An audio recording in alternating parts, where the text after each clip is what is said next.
Welcome back to another Healthcare 6 report. Okay, first of all, excuse me, I swallowed that delicious food because you know me, I'm always eating. I eat all the time, all the time. I'm like eating all the time. Let's just get it out of the way. Anyway, stupid move number, I don't know what is it, about 1,000 now? They're bringing a medical ship to anchor off California with like 1,000 beds. Did we not learn anything about the Petri dish, sick people? Granted, this is a hospital ship. It's probably better conditioned, but we don't know anything about. We're not talking necessarily medical, military ship. While we're on the ship thing, as you know or don't know, maybe we have FEMA barges that are little apartment complexes. Where are they? I'll bet you they're going to Florida, guys. Get ready in Florida. So with that being said, we hear nothing out of OCD and crew, Bernie, Joe. I mean, where are they when it comes to, is all this a good idea? Everybody's being quiet, especially OCD. She's down there. And I know it's OC something or other. I don't know. OCD just comes to mind for some reason with her. And I'm not picking. Again, let's all be, if nothing else, do you notice they're signing all the monies? And they're all buddies right now. Remember what I've been preaching to you for years? It doesn't matter left and the right. What matters is 99, Team 99 and 99%. Because if you're not a 99%, then you're the 1%. You've got the money. You got nothing to worry about. And that was my dog, by the way. She does all kinds of weird stuff. So if you hear some thing, it wasn't me. Disclaimer. Not that I don't, but it wasn't. Hey, that was a sense of humor thing, right? Right? Yeah. So the ship thing, totally stupid. I mean, I don't. You guys can tell me what you think. The thing about all of them being buddies and signing money, we're into trillions of dollars now. Hopefully, at least we will get a little $1,000 thing per person. Woohoo! Guess who's getting the most? Stock market and banks. Again. You know, I called for 10 grand per person, and I didn't hear no complaints from Team 99. I think we're all on board that was a very feasible chunk, and we can go out and do a lot with it and be okay. Well, between the getting 1,000, some of us must have reached out and got a hold of somebody, because now they've decided to give us another 1,000 next month. Which, hey, free money's free money. Take it and run. We'll deal with it all later, but I don't know. There's very, very strange stuff going on, guys. Just keep your eyes and ears open. You catch anything, get me. Any of you get anything on videos, as time goes on, you send it to me. I'll run with it. Or start your own channel and run with it, guys. I'll even send people to your channel. I mean, I'm not super big. Refer people right now to watch this, because we might save some lives. Plus, if you get people to subscribe, that'd be honestly killer for me. I don't do this for the money. Never have.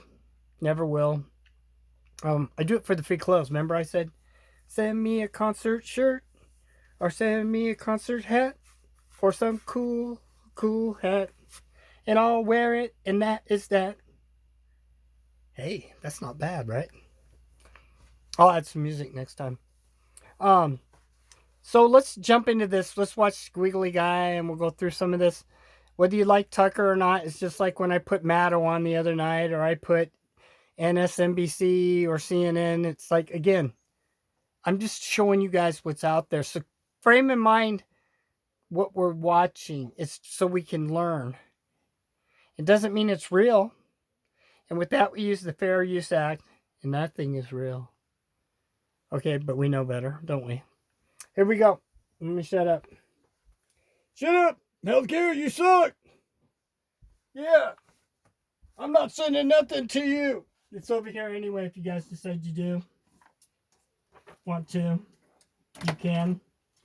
If you don't, You don't have to. It's ghetto anyway, guys. Look at it. That's how ghetto I am. Here we go. Meanwhile, I'm going to go get me a chili dog, my friends. Than Dr. Anthony Fauci, who's director of the National Institute of Allergy and Infectious Diseases. Dr. Fauci joins us tonight. Doctor, thanks so much for coming on. So the federal government, the administration, has spent an enormous amount of money responding, and looks like they're pouring all their energy and all their efforts into protecting the country from this as of now. Is it working, do you think? Well, I mean, I'm certain it's having an impact. It's not able to be measured precisely because you have two things going on at the same time, Tucker. You have an escalation of the infections, and you have all of the things that we've been talking about and doing over the past few days that is aimed at blunting that. But when you have these two dynamic things going on at the same time, you can't quantitatively say how much it's having an effect. But for absolutely certain, it's having an effect. When you do the kind of mitigation approaches that are being done right now and all the other effort that's been going in right now, certainly it's having an effect. However, you're going to see tomorrow, as you just mentioned now, there will be more cases and they will continue to go up. That doesn't mean what we're doing is not having an important effect. Where are we, can you estimate, in the development of this? When you say in the development, you mean in the evolution of the outbreak, Tucker? Is that what you mean? That's exactly right. In the evolution of the outbreak of coronavirus in the U.S. Yeah, it's still in the escalation phase. There's no doubt about it because you look at the numbers. You take a look, it's uneven. There are certain parts of the country that got hit early and had community spread, like in Washington State. New York right now is having a particularly difficult problem. That's the way you're going to see it over the next few weeks. You're going to see not a homogeneous evolution of it. It's going to be this way throughout the country. What do you think the real number is? Is it knowable or guessable? Is it worth guessing of infected patients? You know, it's not worth guessing, Tucker. Certainly, as you know, when you have an evolution of an outbreak, and historically this is true for every outbreak, particularly ones of diseases that we've never had experience with before. There are certainly more people out there, probably many more people, who are infected who have not yet come to our attention. That's one of the reasons why the major expansion of high throughput testing is going to give us a better idea of that. But I think it's folly to try to put a number on it when you have something that's in motion and dynamically moving. That sounds right. I want to ask you a specific question that arose today. So the World Health Organization is suggesting that people not use ibuprofen, so that would be brand name Advil, and French researchers are saying the same, suggesting it might exacerbate the disease, its progression to the lungs. Is that a good guidance, do you think? Do you think that's true? Well, you know, there is no real scientific data, Tucker, that tells you that that is a fact or evidence-based. I think what they're referring to is they want to be the better part of really being cautious, because there is a syndrome that's associated with the use of aspirin in children with influenza that gives them a neurological syndrome called Reye syndrome. And I believe what they're thinking, since there's a relationship obviously between non-steroidals and aspirin, that maybe there'll be some harm. But there's no real study that definitively proves that, but they're just trying to be very cautious. Would you take it? Would I take it? I mean, when I get a fever or an ache, I take Tylenol, but I've been doing that all my life. That's good enough for me. Dr. Fauci, great to see that. Thank you for that. But that's not good enough for healthcare sucks. And you know why? And most of you already know this.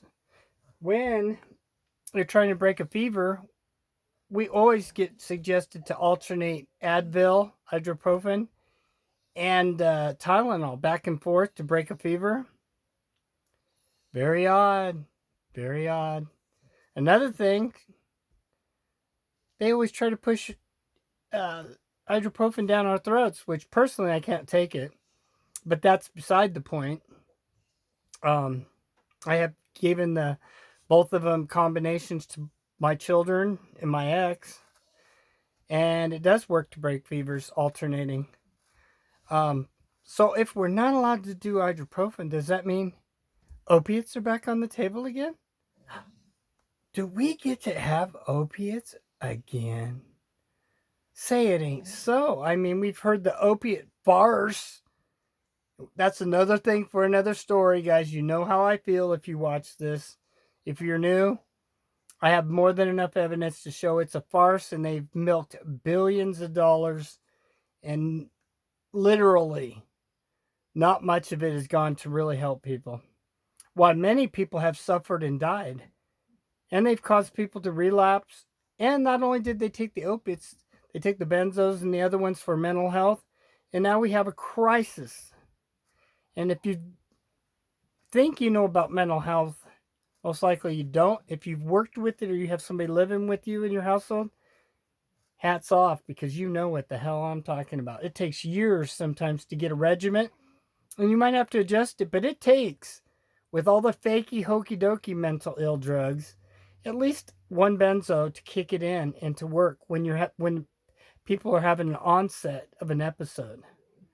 So I talk all day about addictions, and we're always going to have addictions, guys, but I guess we're always going to have population thinning, especially when you look at Agenda 21. And that's what the removing those medications from people's toolbox did to people, and is still doing. Another thing is, and this is not brought up on no channel, with everybody closing down, shutting down things, there's systems in the medical line called ride lines. It's called different in states and different counties and whatever. It's medical taxi to get people back and forth to doctors. That's going to get shut down, guys. I'm sorry, but it's coming. It's going to go down. It's just like the other restrictions on New York signed on the taxis and whatever. What are people going to do? Again, governors, senators, House, president, get off your butts. Get on it now before it becomes a crisis. Because I'm telling you, people got to have their meds. Or are you really part of Agenda 21? Population thinning and one world government. That looks like it's coming, guys. When you got the left and the right singing Ring Around the Rosie, Pocket Full of Posy, and you've got all the countries doing it too now. There was a France song at one time. Tra la la France, da da da, or something. Anyway, London Bridges falling down. Remember that one? Yeah. Anyway, it's all going on. They're all walking hand in hand and patting each other on the back. Oh, elbowing. That's about stupid. Stupid. Another stupid thing. So, not to get off the track, but as you watch some of this stuff, we're going to watch a little more of this. I'm going to cut this video and jump right back, because I want it to be a shorter video, but I'm going to jump back in with Tucker tonight because he's got a bunch of stuff going down. And we'll watch it together on Healthcare Sucks!